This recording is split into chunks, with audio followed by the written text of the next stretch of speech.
I'm Carrie Conti, and welcome to Your Extraordinary Family Life. Today, I know I say this every time, but today I really mean it. This is one of the most special people I could imagine sitting down talking to and sharing with you. I'm here with Dr. Marti Glenn, and aside from being a phenomenal therapist for many years and for co-directing the STAR Foundation, which is an amazing program for if you want to go deep, deep, deep into your psychology and your personal growth, that's the program to do. She is the co-founder of my graduate school, the Santa Barbara Graduate Institute. So I owe so much to you, and I'm so honored to have you here, and it's touches my heart so deeply to be with you right now. So welcome. Thank you, Carrie. It's such a treat to get to be with you, and I love what you're doing here for parents. It's just so needed, and it's such a fresh approach. It's just fantastic. Well, thank you, and I can honestly say you've inspired so much of it. So I wouldn't be here without you, and I'm so glad that you get to be here with me. So thank you. Great. I mean that. Yeah. So I want to share tons of good stuff with everybody today. But the topic that we are going to start with is really, how do you be more curious as a parent? So I would love for you to share some of your thoughts on that. Well, first of all, curiosity is not usually something we think of as parents. We think about loving and being present with our children. We think about teaching them. We think about all those things, but we rarely think about being curious. And I have learned, and I actually have to say, I learned this from my daughter, Tanis, who is the most phenomenal mom. I don't know where she got it. She did not get it from me. But she really taught me about slowing down and being very curious, because a lot of times we jump into a situation with a child. I mean, I don't care if they're 3 years old and they've just hit another kid, or they've taken the kid's toy, or, they're a little older and there are other things going on. We usually want to jump in and we want to teach them. We want to, this is not okay. Or we kind of get embarrassed because there are other parents around, and we want them to learn that you just don't do that. Right. Or they're just melting down. I mean, sometimes I have parents say, my kid is wonderful, they're fabulous, but they keep, just the last week, every afternoon they come home from school and they have a meltdown, or they get up from their nap and they just, I don't know what's going on. Yeah. And so for us to just go, instead of jumping in and trying to fix it, that we do something counterintuitive. I don't know if you ever played with one of those Chinese finger traps. Right. The little thing you put on your finger, and intuitively you just want to pull it apart. But if you do that, your finger gets stuck and you get into a mess. But if you gently just stay with it and push a little bit, right there, the trap unleashes, and there you are. I just think it's a great metaphor. I love it. So that's what we're talking about with some of the things about being curious. And we'll talk in a minute about what does that mean to be curious? Yeah, exactly. So I love that image, because I know that game well, where you put your finger in both sides and your impulse is to go, oh, let me out. And the minute you pull, it tightens so your fingers can't come out. Right. And yet, so right, it's counterintuitive to go forward and slowly, and then it releases and out you come. So I want to give people examples, because you have some great ones, of what that actually looks like in family life. Let's do maybe a 3-year-old, an 8-year-old, and a 14-year-old. That would be kind of great. Yeah. Okay. Well, let's just look at, so let's say a 3-year-old. Often, what is a 3-year-old doing? What would a problem? I think, a 2 or 3-year-old maybe with a friend would grab a toy. And I think that can be embarrassing to parents. That could be embarrassing. And so the first thing we want to do, there are 2 things we want to do before we we're always curious, but before we do that, we want to connect with the child and reflect their experience. First and foremost, and I know you talk about that all the time. Right. So you would connect and say, oh, wait a minute. You really wanted that toy, didn't you, sweetheart? And and that doesn't solve anything, but you've connected with them, and oh, that's really hard. And so you have them come over, and you basically stop what's going on, and you connect with them. You have some eye contact, often, if possible, some physical contact, and then you go, you really wanted that toy, didn't you? I wonder, what's going on here? And they might say, well, Mom, it was mine, and I'm afraid Thomas is going to take it home forever. Because little kids don't know. Right, right. It's mine, and I'm going to lose it forever. Right. Oh, yeah. You were afraid Thomas was going to take it to his house, and then you would never see it again. Yeah. Oh, yeah. So then you're just reflecting, and you're curious about what's behind it, because we don't know what's behind it. And often it's very impulsive. Right. So that would be one way, like with a 3-year-old, you figure out what's underneath. And it was really not so much he wanted the toy, it was that he was afraid Thomas was going to take that toy home forever and he would never see it again. I love that. And I love even illustrating. So what could happen, what is often the wanting to pull your fingers out approach, is we need to share, your friend is here, it's important that we're kind, teach. Yes. And there might even be a little shaming because we feel embarrassed. Exactly. No, you need to share that toy. Yeah. And you go down a path that creates disconnection, and it leaves everybody feeling yucky, because I don't even think the parent feels good after that. No, nobody feels good. Nobody feels good. And you feel, as a parent, we feel obligated. We've got to teach our kids. Right. So let me give you an example of a kid that I worked with where the child was stealing. And, as a parent, you catch your kid stealing gum, or you find that they've got gum in their pocket. Where'd you get it? Right. You don't have any money, and blah, blah, blah. Right. And so the first thing to do would be what? What is the natural instinct for the parent? You don't steal. Why are you stealing? Yeah. Right. This is not right. Not okay. Right. Jail for this. Blah, blah, right. Blah. We jump in. We shame them. We blame them, and because as you said, from our own embarrassment. But what would happen if we back up and go, "Oh, sweetheart, you really wanted that gum, didn't you?" Yeah, I really wanted the gum, Mom. Sharon has gum, and she gets gum every day from her dad. Oh, she gets gum every day from her dad? Wow, that must be nice. Yeah, she gets gum every day, and her dad takes her, and I go, oh, yeah, her dad takes her to get gum every day, and you wanted that. And I wonder what it would be like if your dad gave you gum every day. Well, if he gave me gum every day, I'd have to see him, and I don't ever see him anymore. I haven't seen him in a long time. And so there it tumbles out. Right. What's really under it is not she wanted the gum. She wanted her dad. Yeah. And that was a substitute. And so we get to talk about that she misses her dad. It's really hard that dad's not here. I can empathize. Oh my gosh. And then we get to the bottom of it, and nobody's shamed. She feels okay, and the behavior just goes away. It doesn't even stay around. So the behavior, the problem, is never the issue. It is never about the problem. Never the issue. I love that. Right. It is not about the toy. It is not about what we think it is. It's not about the initial presenting problem. Yeah. It's always about something underneath, and the curiosity helps us get to what that is. Brilliant. I love that. That's so great. And we know it, and it's so easy to forget it because our reactions can get the best of us. Right. And the other thing about the curiosity that circumvents shame, I'm sure you've talked about shame. Some people say culturally we need shame for our kids. I don't agree. Me neither. I think when we shame our children, one of the things we know, and I know you talk about the model of the brain, is that shame triggers overwhelm. They go right to the shocky area of the feeling brain, and there's no thinking. Right. There's no thinking that goes on. And when someone is shamed, it takes about 28 minutes for this thinking brain to come back online. Wow.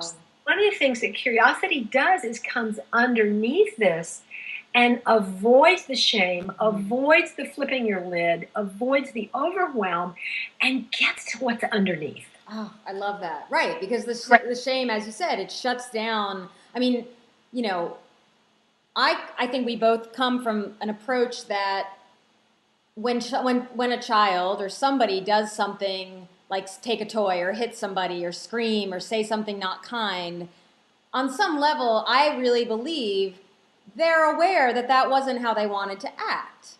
No, that's right. Right. And so if we were to operate from that perspective more, then it's easier to say, "Oh, right, you got tripped. You didn't Yeah, know why that child was taking your toy. I get it."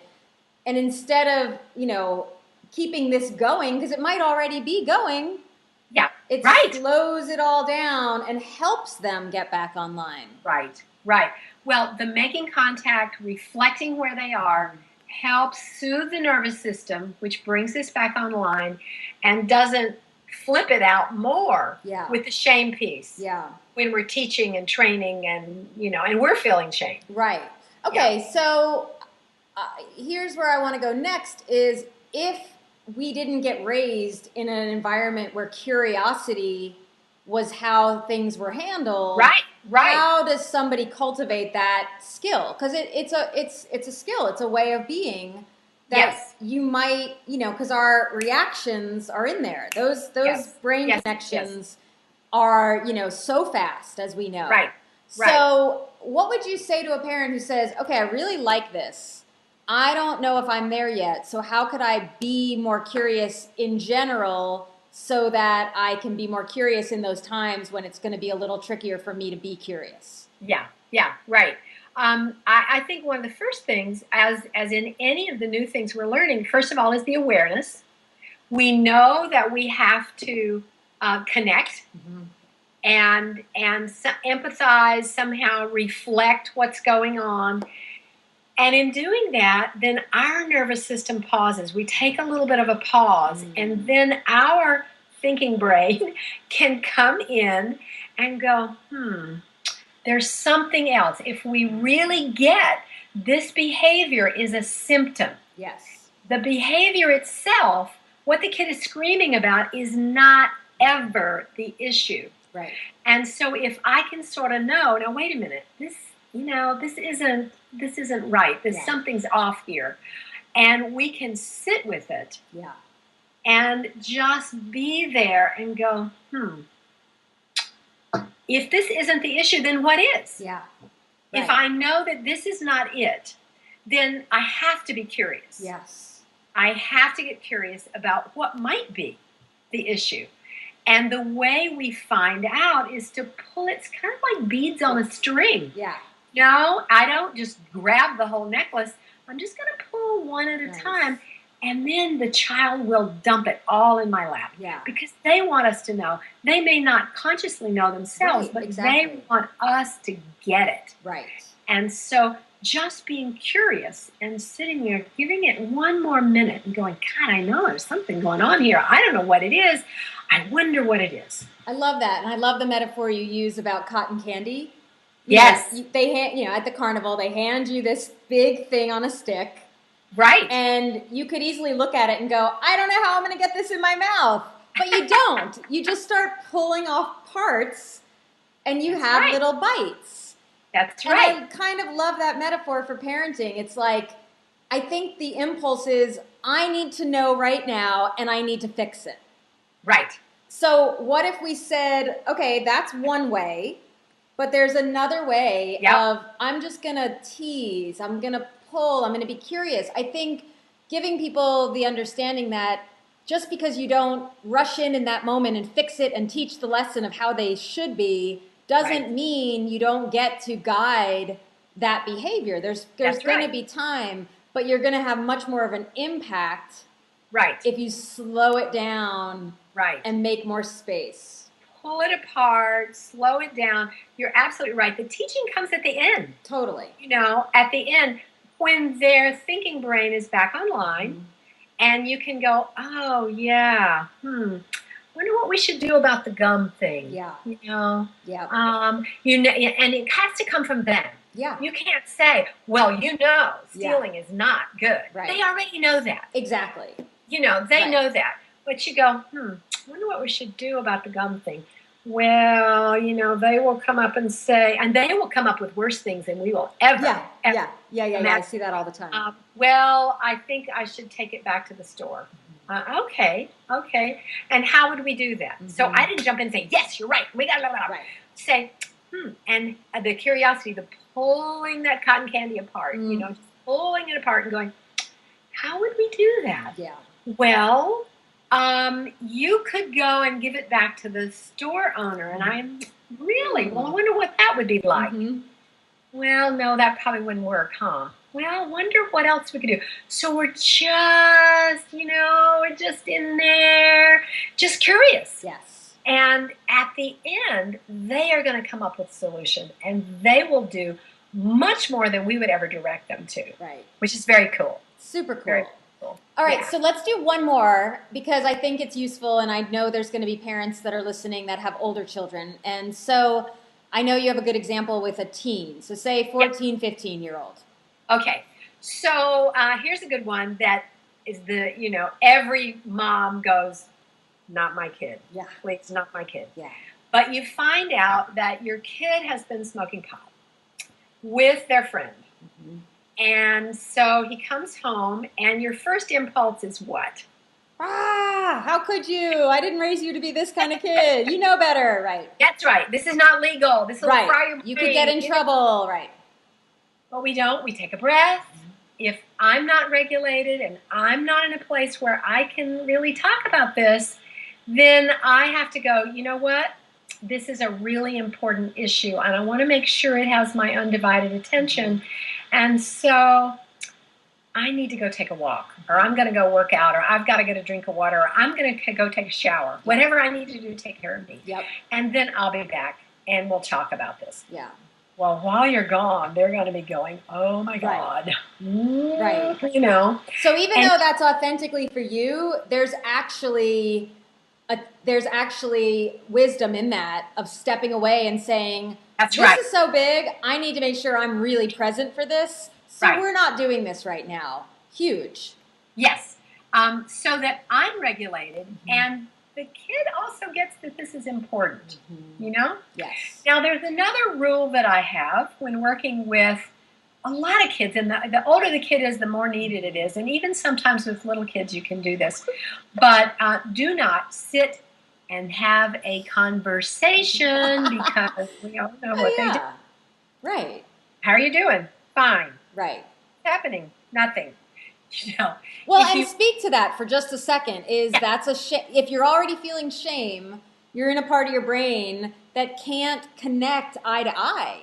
Absolutely. And you feel there's a threat response, and that turning away is that. So great. So that's a good information for people. So what you do is you have some side-by-side intimacy. 2-year-olds have great side-by-side intimacy. They don't play this way. They play this way. Yeah. And teenagers are very good at that as well. And so with a teenager, you take a walk, you play basketball, you go to the beach, you do something besides sitting and having this conversation, Yep. But you just say, I know you and Jeremy were smoking some weed last night. You go, yeah, Mom, it's not, some states it's legal. It doesn't hurt you. Really? Instead of my first impulse is to jump in, you go, yeah, say some more about that. Nice. Curiosity. Yeah, I'm just curious. And, everybody does it. I looked it up online, and 95% of all teenagers smoke pot at some point in time. Really? Okay. So first of all, the kid is stunned that you haven't jumped on them. Right. And they're going to start to get curious about, maybe it's going to be okay. Maybe, and you just keep pulling it apart and asking about their experience. Well, you're not a smoker. What was that like? Yeah, nice. And, this is after a little bit of conversation. Maybe you've been throwing rocks in the stream, or, you've been doing whatever. And, he may say, well, actually, I choked on it at first. Yeah, really? Jump in and go, see, I told you. Exactly. Ew. Space. Yes. And eventually they will tell you, Mom, everybody's doing it. I didn't really want to. I don't know how not to. Or I was just there and God, I just wish I hadn't done it or whatever. Yeah. So they will tell you what's underneath, but we have to just pull it apart. No shame, no blame, no fixing, no teaching, no training, no preaching, none of that. Yep. This is my kid that I love. Right. And I know what's, the right thing here, but I don't know what's really going on. Yes. And underneath, find out that school is really hard, that, he really likes this girl in the next class, but she's not paying attention to him. And, he's going to have classes next week and he's really embarrassed or whatever it is. Right. Something there that has nothing to do with this current behavior. Right. Yes, we can't overstate that. It's so insightful and brilliant. And really, as has come up in a lot of the talks I'm having, it really comes down to more about what you do for yourself. Right. So that you can be curiously present with your people. Yeah, I love that. And the word I use, and I wish, I'm almost thinking I need another word for it because it has a little connotation that I don't love, but the energy is a sense of, emotionally outfoxing. Like if you get what I'm saying? Like it's just deciding, okay, well, I could go the traditional, I'm going to react and we're going to have this kind of thing. Or I could be a little craftier. I could be a little more patient. And I could come around the bend in a way that isn't about manipulating, but it's about getting a bigger picture and a bigger experience. Right. Yeah. Right. Well, see, that's the thing. The outfoxing is really, that's the parent's job. Right. That's our job, to see the bigger picture, to stand at the side and to support, to come underneath that experience, trusting that my child is bright. Right. He or she has their best interest at heart. I mean, they know, they just don't know. They just don't know. They can't see as far down the road as I can. Right. The fox is very clever because the fox has a big viewpoint. The fox can see way down the road, and the fox is patient. Totally, and nimble. The fox will wait a long time for the mouse to come into view again. Beautiful. So it is a good metaphor. And sit and wait. Yeah. Before now, the place the metaphor breaks down is that the fox is going to pounce on the mouse and eat it up. Exactly. But that aside, the foxiness of patient, curious, waiting, learning is really good. And then we would add that my child really is smart. Really knows a lot, and part of my job is to help them take the next step in their lives and learn to figure that out for themselves. So and when they figure it out for themselves, whoa, that's what we want. Then they move into the next level of maturity, the next level of being able to problem solve. Right.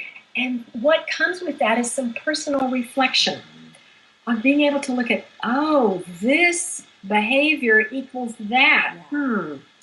So that is all something we want that you do not get by teaching. Agreed. I love that. All right, so I can't possibly let you go without us talking a little bit about prenatal and perinatal psychology, because that's how I know you. So I want to hear how you tell people, like if somebody said, ooh, interesting field, what is that? Oh, what is pre and perinatal psychology? Yeah. Oh, interesting. I thought we were going in a different direction. That's great. Well, we are, but I want you to define it first. Yes. Prenatal and perinatal psychology is the study and the practice and a way of looking at how important it is that what happens to us from maybe before conception through, we call it the in-arms period, about, the first year of life, really sets the tone for our social engagement system, how we are in the world, what we believe about ourselves. So our mental models come from that period of time. You know, that I believe I'm smart and good and lovable and I deserve good things, or the opposite, Right. comes from those early experiences. And the good thing about pre and perinatal psychology is it's never too late to have a happy childhood. So no matter what we got during that period, we can go back and heal and redo because we know the brain is malleable. We never stop growing neurons.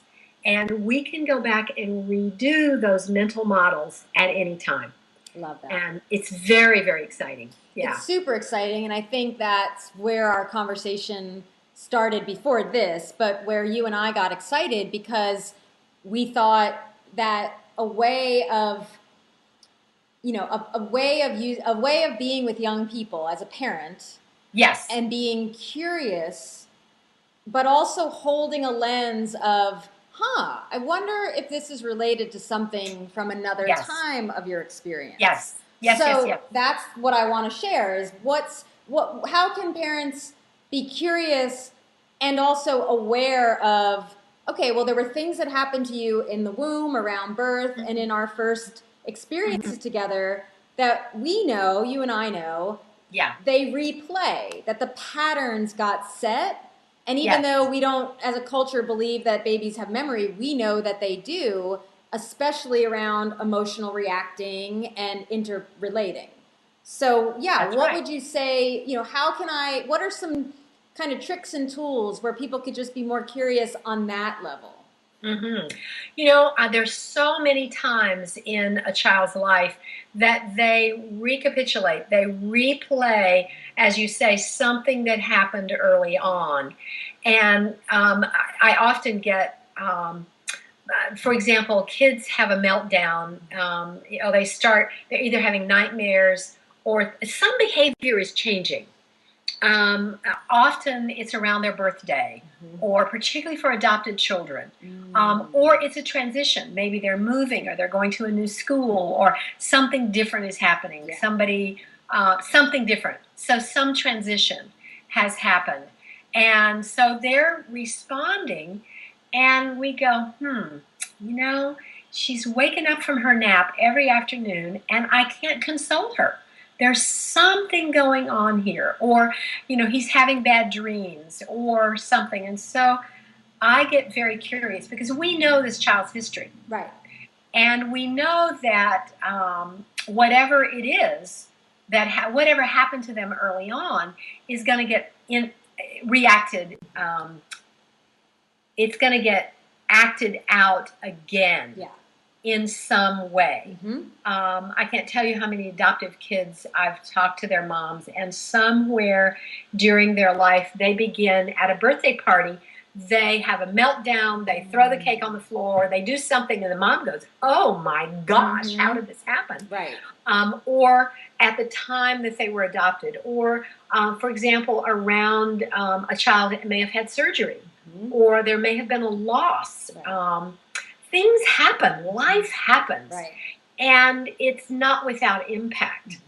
And so we get curious about, there was a time. Or, for example, a child who has, let's just say a child maybe had some surgery or had to go to the hospital, or there was a separation for some reason. Maybe mom got sick. Right. And so all of a sudden the child has to go to nursery school or first grade or whatever, and they're in a new situation and they just lose it. And it's like, wait a minute, you know this, it's been coming, what's going on? And you go, wait a minute. And you're able to say, one time, there was a time when you were really little and mama did leave, and you probably felt like she would never come back. And so you just name something, but it's usually really tiny. Yeah. Or you can even do less than that. You can say, you can start doing games and stories about the little rabbit. And I wonder, what do you think happened to the little rabbit? His mommy hopped away. Right. And they'll say, the mommy hopped away and she never came back. And you go, oh, that must have been so hard for the little bunny. just mama never, oh, I would be so sad. So sometimes in a story or another form, and then you can separate then from now. Right. After you get the story and you say, well, when you were little, Yeah. mama had to leave. She got really sick. And that must have been so hard for you. And kids will crawl up in your lap. They'll start crying. They'll just melt down because finally they have the words to talk about something that they've never had the words to talk about before. Right. They never knew before that this was connected, or that they could say. I remember my granddaughter, who was in the NICU, at one point said, yes, they put me in a plastic box and mommy go far, far away. And that was her experience. Yeah. And as soon as she could articulate it, then she stopped having nightmares and, that kind of thing. Wow. So we really, as a parent, need to kind of have that in mind. And then I can tell you one other quick story. Yeah. Years ago, I helped to start a camp for teens, and it was basically an inpatient treatment center. And the kids that came there were, they were doing drugs. The judge would send them there. They could say, you can go to camp or you can go to juvenile hall. And the kids would say, oh, I'll go to camp. And the one thing was the parents had to attend 1 weekend a month. We did very intensive therapy with the parents. Mm-hmm. And we also did intakes. We found out every bit of this child's history. And I always ask people, what percentage, I know you know the answer, but what percentage of these teens had had something happen to them between conception and the first year of life? They were either adopted, I had some kind of separation. One of the things that we've been talking about, 100%. Wow. Every single teen who was there having difficulties, acting out in some way, had a difficulty in that period of time. Now, that's interesting. Yes. But what's even more phenomenal is as we worked with the parent and the teen to say, something happened to you when you were really little, and that wasn't your fault. And so what it does, it takes the shame and the blame out of their current behavior. It doesn't take the responsibility away, but it's like, oh my gosh, I have another chance. It's not just I'm a bad person. Right. And so as we began to work with that, we began to see dramatic results. Did every kid improve and get better to go back to school? No, because, all the parents weren't available. It didn't, we weren't able to complete some of the work. Right. But no matter what age the child is, if we can get curious about their acting out or their behavior, it's probably connected to something underneath that they're needing. Right. Or something they're needing to say, they're needing to express, something they don't even know about. Right. They're not conscious about. But as we hold it and hold them literally and figuratively and know that that answer can come from them, then they're going to work it out themselves. Yeah. And then we can help them separate. Oh, then you had that experience and you didn't have the resources you needed, or you didn't have this or that. And that was really hard. And I'm so sorry. Right. For us to really look in their eyes and say, sweetheart, I wish I could have done it differently. Right. I wish I didn't have to leave then. Right. And that was really hard for you. And I'm so sorry. Yeah. And so that's the repair under the curiosity. And then we've got a kid who is resilient and self-reliant and can begin to think for themselves, which is what we want, right? Of course, right. It's exactly what we want for our kids. So that's the curiosity thread. Right, and that's the way I talk about it, is the idea that, we don't know exactly which one is going to untangle. No. So you just very gently and spaciously pull the threads. So It's not like, oh no, we had a hard birth and that must be why you're smoking pot. It's like, it's not that. It's just, it's spacious curiosity. And I love the idea of, really recognizing that the work has more to do with what you're doing in yourself. Because if you come to that conversation and you're saying, I'm going to be present, you're less likely to want to dismiss or make it better. And so Right. really recognizing that to be in that curious state, you just have to be connected to you. You have to be with you almost as much, if not more, than you are with the other person. Absolutely. I have to be able to track myself, Yeah. because the interesting thing here with the curiosity is genuine presence. Right. And the child picks up our nonverbals because they're watching 80%, 90%, maybe even more of the way that I communicate is within my nonverbals. And if I'm like this and, Right. like this, Yeah. I don't care what I say. It's not going to get through. Right. But it's kind of, Yeah. Open. And I've backed way up, Yeah. and I'm not trying to teach. I'm not trying to figure anything out. I'm just, I'm really wondering about this. Yeah. And then I can begin to kind of make tiny reflections of, yeah, that was kind of hard. Or, yeah, you kind of wanted that, didn't you? So support their curiosity as well. Oh, yeah. I don't ever pretend to know. Right. Even if I know, okay, this kid with a C-section. Right. I'm going to have this problem every time, da-da-da-da-da. No. But I'm going to go, yeah. And we'll pull just very gently, one bead at a time, or one puff of the cotton candy at a time, you know. And we just go, yeah. And how was that? Yeah. When? Yeah. Yeah? Oh. Wow. Huh. Yeah. And then, so I'm back here and I'm giving it a lot of space.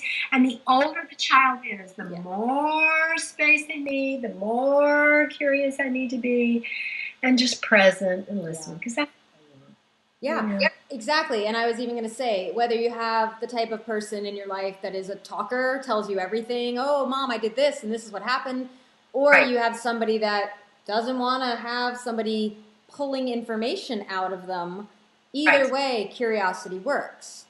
Right. Because if you're curious with somebody who loves to tell you everything, you're going to get more.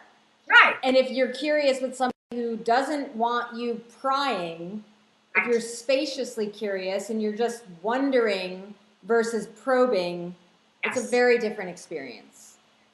And, an interesting thing with younger children, my daughter Tanis talks about it as heard from the back seat.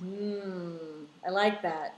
A lot of conversations that can happen while they're in the back seat and I'm driving and I'm paying attention to, the road. And I just throw out a question or they say something and it's like, well, yeah, wonder about that. And then they'll start having a conversation with themselves loud or with a sibling or a friend. And I can just, really listen. So it's that pulling it apart, being curious, and being settled enough, as you said, settled in myself. Yeah. Just come under it. Yeah. And that's our last point that I want to just touch on, and then we'll be done, is once you start operating from this perspective, naturally it makes you really become more curious about you. Right. So then you say, instead of going, I shouldn't be reacting all the time, I should do it better, you just go, I wonder why that's my reaction. So so say a little more about that. Yes, and what you're saying is perfect, Carrie. Turning it around to myself and being curious about, why is it every time this kid does that, I just want to choke him? We would, of course, Right. But the response of I just get really mad or I just flip my lid or I look. What is there in my experience? What is this tapping in me? And, sometimes I have parents say, well, if I'm really honest, it's like I'm remembering when I was 5 years old. Right. Or I'm frustrated because I've got 19 things yet to do. There is no way I can get them all done. And here this kid has dumped this mess in my lap. And what am I? So I'm always looking for what is that touch in me? Yeah. And how can I deal with that separately over here? Right. And not bring it into the relationship with the child, but I can deal with it over here. Maybe I'm not happy with my partner because of something that's happening over here, or I'm frustrated at work. Mm-hmm. I'm missing some piece of my own childhood. Yeah. Something deep inside of me that hasn't been finished yet, and it keeps coming up. Yeah. Yeah. I think until I acknowledge it, until I go, oh, that's what's going on. Yeah. I mean, I have a great example. Somebody who's in my community, she was sharing a story about how her 2-year-old started not going to bed easily, which is a very normal thing for a 2-year-old to do. Their brain is growing, they're learning language, there's all sorts of reasons. But it was bringing up a lot of upset and anger for her.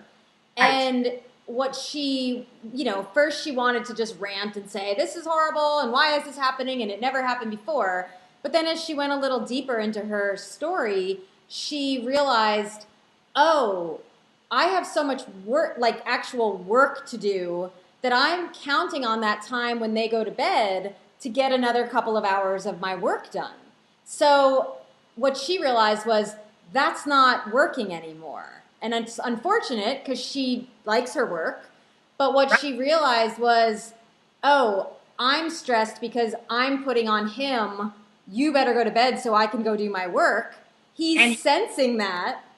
Yes. Right. And then he's also going through what he's going through. So I just love that as an example of in a way she got curious about, well, why am I so freaked about this? Right. What's going on? And then they realized, oh, I've been doing a lot of bedtimes by myself and I have work I want to go do, and I'm getting anxious because I can't do it. That's right. And the more anxious I become, the more anxious my kid is going to become because they pick up, and then I really don't get my work done because they're never going to go to bed. Right. It feels like. So you can see where it goes. Okay, well, this has been, so yummy, so juicy, so many good nuggets. I love that idea, the concept of curiosity. I love the idea of being curious and seeing what's under, just that idea of it's not about the gum. It's not about the weed. It's not about the thing. So what's the bigger, what's under there? And then how can I help this person in the midst? And then how might their bigger story of their early start maybe be influencing this? Is that a thread that you can always be curious about? Mm-hmm. And then finally, just this idea of how does this really encourage you and challenge you to become more curious about you when you choose to parent this way? Exactly. Excellent. Thank you. Thank you. Thank you. Can you do 10 to 30 seconds on STAR, because it's such an exciting program and I would love everybody to know about it? Thank you. Yeah. Well, we, all the things we're talking about here, we do at STAR except for adults. Nice. Ooh. We work with individuals who are in a transition, who just need some help. Maybe they had some trauma in their early lives and they're having trouble with their relationship or parenting or whatever. No matter what their personal issue is, we take them in. We have a huge staff. We have 2 staff members for every 1 participant. Wow. 10 days. We love them to pieces. Send them home with very specific things to do, so their lives change dramatically. People have said it's like 2 years worth of therapy in 10 days. Right. For people who are ready to dive in and find the beauty and the love inside themselves and connect with their higher purpose and get out and do it. That's what we do at STAR. It's beautiful. And I know you, and I know other people involved, and I know people that have gone through it, and it truly is extraordinary. It's really the thing that you and I talk about creating an extraordinary life. Yes. It's really about going in and really figuring out, who am I? Right. Who is the being that I came as, and how do I get back into connection with that being, with me? So I love it. Thank you. Thank you, Kara. Marty. I love you so much. Love you, honey. You're doing fabulous work. Thank you.